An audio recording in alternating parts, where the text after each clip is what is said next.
જેમાં દારૂબંધીના કાયદા વચ્ચે સુરતના પાંડેસરામાં 32 વર્ષીય યુવક સુનિલ સોનવાનું અતિશય દારૂના વ્યસનને લઈને મોત નીપજ્યું છે। નાગસેન અને નગરમાં રહેતા સુનિલનું મોત થતાં પરિવાર અને સ્થાનિકોમાં પણ ભારે રોષ ફેલાયા હતા। સુનિલના પાર્થિવ દેહ માટે સ્થાનિકોએ દારૂના અડ્ડા બંધ કરવાનો બેનરો સાથે વિરોધ નોંધાવ્યો હતો। બેનરમાં લખેલી એક માતાની વ્યથા કહે છે કે મારા 2 પુત્રો આજે દારૂના કારણે મૃત્યુ થયા છે, જેના કારણે મારી 2 પુત્રવધુઓ વિધવા થઈ ગઈ છે અને બંનેને 2 સંતાનો આજે નિરાધાર છે અને આજે મારા ઘરમાં કમાવાવાળું કોઈ જ નથી અને હું ઈચ્છું છું કે મારી આ પરિસ્થિતિ અન્ય કોઈના ઘરમાં ન થાય।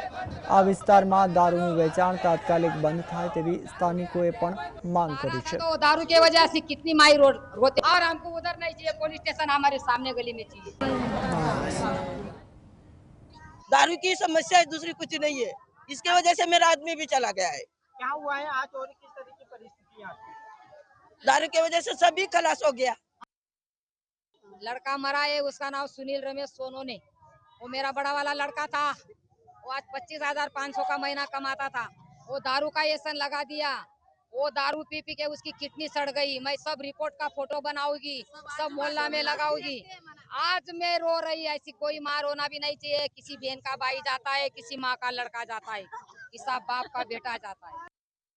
आज की परिस्थिति ऐसे इतनी दारू बेचते हैं यहाँ पे, हमारे आजू बाजू में सब दारू के अड्डे चलते।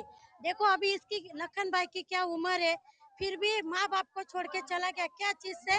दारू की वजह से। हमको कुछ भी नहीं चाहिए, हमको सिर्फ दारू बंद